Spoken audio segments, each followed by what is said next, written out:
never do these things when dating. Let's go on and talk about it.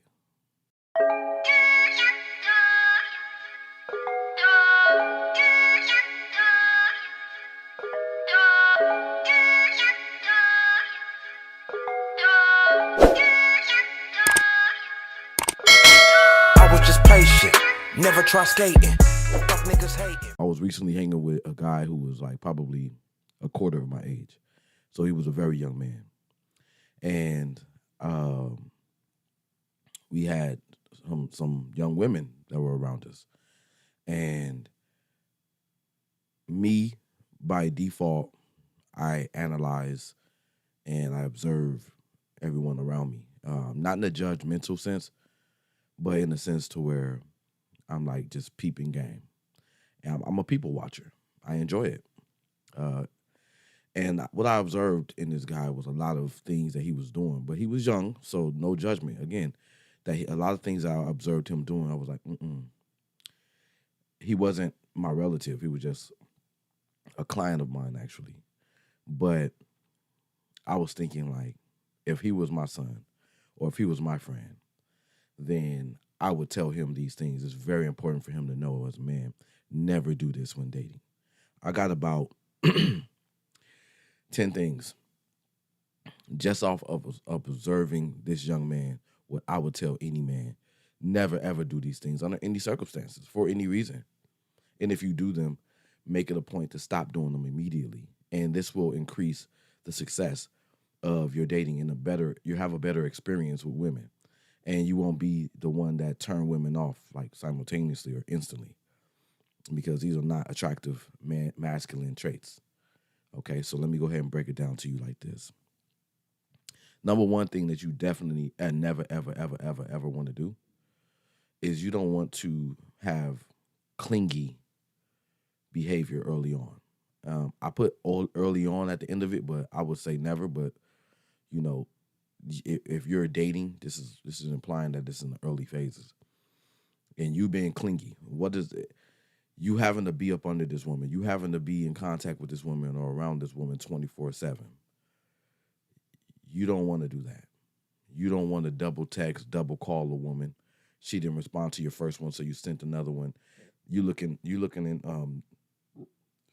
looking in your phone at the conversation, and there's 4 messages that you sent that have gone unanswered, and you're waiting on the response. So shoot one text. This is really good when, you're trying to keep a conversation going. If you have those 4 questions, don't send them all. Ask one, wait for a response. Ask the next one, wait for a response. Ask the third, wait for a response. Then now your conversation is going longer and longer. If you ask a woman 4 questions back to back, yes, you might have a woman who is not turned off by you, who will respond to all 4 of your questions, but you're bombarding her. That's not healthy practices. Never double text or double call a woman, but that is not point one. Point one is pretty much you don't want to have clingy, energy up front. There's a lot of men, especially on online dating, when they talk to a woman within the first conversation or the second conversation with this woman, they are already professing their love to her. Oh, what's your ring size? And oh, you're wifey, or I'm gonna marry you. And these women are thinking that this is some weirdo activity, rightfully so. We shouldn't be doing that.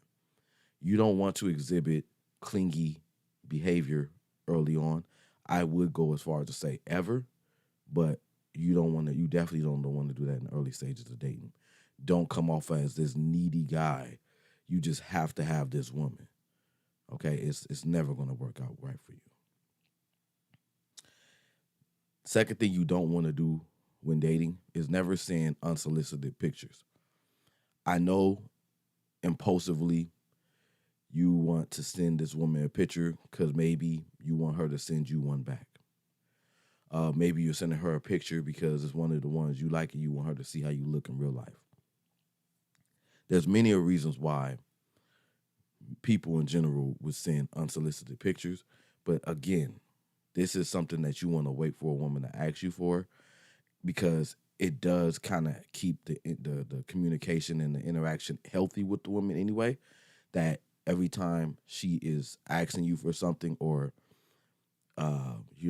there's a rhythm to your exchange, versus it being like you giving. It's give and take. It's you gave something, she asked you something back, or she gave you something back. It's a rhythm. Sending a woman unsolicited pics. I'm not going to go into detail on what kind of pics, but there are certain kind of pics that you shouldn't be sending a woman anyway. Shirt off, private parts. Don't do it. And this will separate you from the pack of men who think this is a good idea. If this is something that you do right now, stop. Don't send a woman unsolicited pics. Okay. Number 3, I just said this, but don't double text or triple text or double or triple call. My rule of thumb is I can text and call you one time each. Then I'm going to patiently wait for a response. You could be at work. You could be dealing with a tragedy or an emergency. You could just not be interested. It doesn't matter what's going on. My job as a man, and being an assertive man, a direct man, the pursuer of a woman, I can pursue you and send you a text. Doesn't matter what it is. Hypothetical, if I say good morning and then you don't respond back to me until the evening, excuse me, I'm not going to text you again in the evening and say good evening. I'm going to patiently wait to see when you get back with me, because me waiting to see when you get back to me tells me everything I need to know. You don't even need to answer my text. You answered my text by not answering my text. You told me more than I even asked for. You told me I have other things going on. You're not really a priority in my life. I'm not really interested in you. I'm not really serious or intentional. You're too serious. Whatever. I'm going to learn from your lack of response. Okay, your non-response is still a response. But never double and triple text a woman, because then all you do is you justify the reason why she doesn't want to talk to you. She feels like, and she also can put you on the back burner and say, obviously this guy is thirsty for me. He's foaming at the mouth. He's thirsty, and I'll get to him when I feel like it. And I'll tell him, hey, love, it'll be 3 days down the line. And this woman is telling you, oh, I've been busy. I was at school. I was at work. I've been so exhausted with the kids. Save yourself the headache. Don't even do it.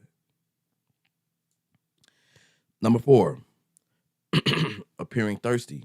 I'm kind of touching the same things. Appearing thirsty is slightly different, because in my experience and opinion, appearing thirsty is when you are making sexual innuendos and comments early on, and you just, you're coming off as a creep. You're coming off as somebody who leads with sex. That's all that's on your mind. Yeah, that's your main focus, and it's obvious. A lot of people don't know how obvious their behavior is until they meet somebody like me, who is going to observe you, and then I'm going to be able to see it. Okay? So you don't want to be making sexual comments and putting your hands and touching women, groping, whatever it may be that you are choosing to do. Don't do that. Don't touch a woman unless it's unless you have her approval. Okay? Never put your hands on a woman. Never don't bring up intimacy with a woman. Let her do that. Let her do that. If you don't do that, I can put everything I own on the fact that this woman will bring it up first, because she's going to be attracted to the fact that that's not all you talk about or think about. Okay? And that just makes you come off thirsty. And she really going to backburn you then. Number 6, don't talk more than you listen. Listen more than you talk with a woman. If you answer a question and you give her one of those long-winded answers, that's fine. You're providing detail, nothing wrong. After that answer, be quiet and ask her a question. And then you be quiet and listen to her answer. And then you ask her follow. You always try to spin the conversation back on her to where she's the one that's giving up information about herself. A lot of people use this as a manipulation tactic when they're trying to extract information, but that's not where I'm coming from. Where I'm coming from is, If you are genuinely interested in somebody, then you know how to be quiet and listen to them when they're speaking. And you know how to respond in a way that's relevant to what they just said, instead of asking one question and then when she answers it, you ask a totally different question. Some questions need follow-up questions in order for a woman to know that you are genuinely interested in the topic that you were discussing. So if you ask one question and she answers it, and then you can ask her something else regarding her answer, and then it allows her to talk. Women love to talk. They love a man who knows how to listen to them talk. So you being the one doing all the talking is going to play against this theory. That's why you need to listen more than you talk. Never talk more than you listen.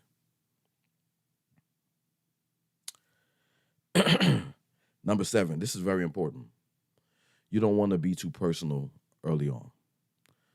It's no one's business, your financial problems, your emotional problems. Now, again, this is something else that a lot of people use for manipulation, because they hide who they really are up front. They lead with their representative. That is not what I'm applying. Again, I'm just trying to tell you that there's certain things that is nobody's business, like legit. Even somebody that you're trying to date, you not having any money is none of her business. As long as when you come around her, you got some money. Okay? So you telling her your financial problems early on is just going to deter her away from you. It's none of her business about your account being overdrawn. None of her business.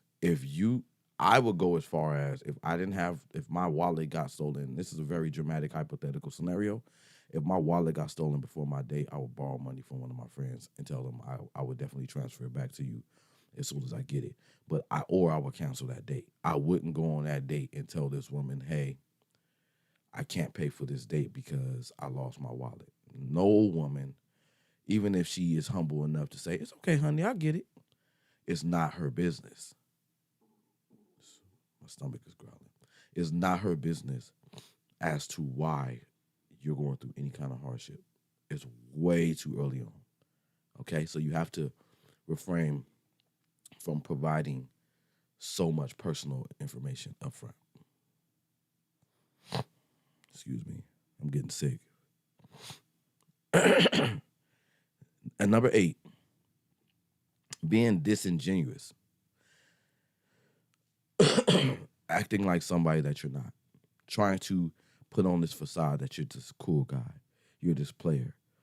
You know, you hear a lot of dating coaches teaching people how to be nonchalant. I would never do that. I would be goofy and fun to be around before I'm nonchalant and mysterious.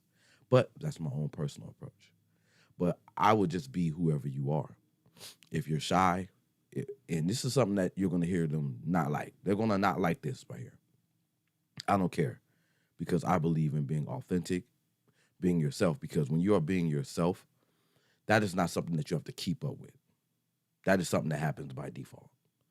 There's nothing going to come later on that you have to answer to as to why you was acting like something else in the beginning that wasn't really true. If you just be yourself. If you make mistakes, if you're shy, if you're whatever it is, be yourself, but just also be assertive and communicate directly. Say, I'm a little nervous, or I'm sorry, I'm acting like this because I'm a little bit nervous because I find you attractive and I just really like you. I don't want to come off as creepy or weird or anything like that, but that explains why I'm doing this. That kind of genuine transaction and the authenticity, a woman's going to lower her guards around you. She's going to be able to trust you and who you are. Now, you don't have to take this advice if you don't want to. You can press dislike and say, oh, no, because you want to know how to be a player and you want to know how to attract more women, and 99% of women like this and like that. I'm old enough to know that all of that game, that stuff runs out. The best alternative is being your most genuine, authentic self from the start. Because the reason why I would do this instead of running any kind of game ever is you get to see if this person genuinely likes you. That person that you're going to become once you get tired of pretending, you get to see if they like that version of you already. And then you streamline your process on finding somebody that you're compatible with or that you can be with more long term, if that's even if you're intentionally dating. So if you're intentionally dating, you want to be yourself, because if you be yourself to your best ability and it works for that woman, the work is already done. Versus having to explain behaviors that don't align with your true character. Lastly, number 10. This is what you never, ever, ever, ever, ever, ever, ever want to do. Do not talk about these podcast videos on a date or with the women in general. No. Women, they go and watch them. They know what us men are talking about, but do not sit there and do some podcast stuff on your lady. Don't sit there and let her sit across the couch and then you start drilling her about why she doesn't qualify for a top tier man. Don't tell her. Don't do it. Leave that podcast stuff online. If you like to take notes and you learn it from podcast stuff, cool. That's none of her business either. But don't sit there and podcast these women. Don't do that. And I get it. It's tempting because you watch these podcasts and then you say, yeah, I want a woman like that, or I don't want a woman like that. So you get to asking her the same questions that you saw some popular podcast guy asking women on this podcast. Don't do that. Okay? You have to find your own unique way to extract the information that you want to and need in order to make a good decision, educated decision on if this is somebody that you want to pursue or not. But do not come off as a guy who has a podcast. I have a podcast, and when I date women, when I first meet a woman, I don't even tell them. Excuse me. Sorry, y'all, I'm getting sick. When I first meet a woman, I don't even tell them I have a podcast. It's none of their business. And and I jeez. Excuse me, sorry about that. And I don't want them to think that I'm analyzing them for data or, scrutinizing them or judging them. No. If they find out if they find out later, that's fine by me because I'm being myself on my podcast. All they're going to do is go watch my videos and be like, yep, that's the same guy I was sitting there with. But I'm not going to tell you up front, because it's none of your business. And I don't want you to feel like, oh, snap, he's going to be one of those guys who does all this podcast type questioning. I'm not going to do it. And I definitely strongly advise against that. Okay. Now, this video was just motivated because I saw a young guy and I was like, oh, man, you're doing it all wrong. And it was a very pretty woman that he was attracted to who was also attracted to him. And I heard this woman, when she walked away, she told her friends, like, he's kind of shy. He's kind of weird. He should have embraced who he was and definitely have some guidelines of things that you never want to do when trying to get to know a woman to ensure the success of that experience. Even if it's not long term, it still can be something, your game can be sharpened over the years when you are dating women and then you end up finding that person that, you end up spending the rest of your life with, hopefully. If you like this video or if it resonates with you, please give me a like, comment, or subscribe. If you're new to my channel, my name is Jerome, and this has been yet another episode of The Superb Word. Until next time, I hope you guys have a wonderful rest of y'all day, and y'all be good out there. 2 fingers.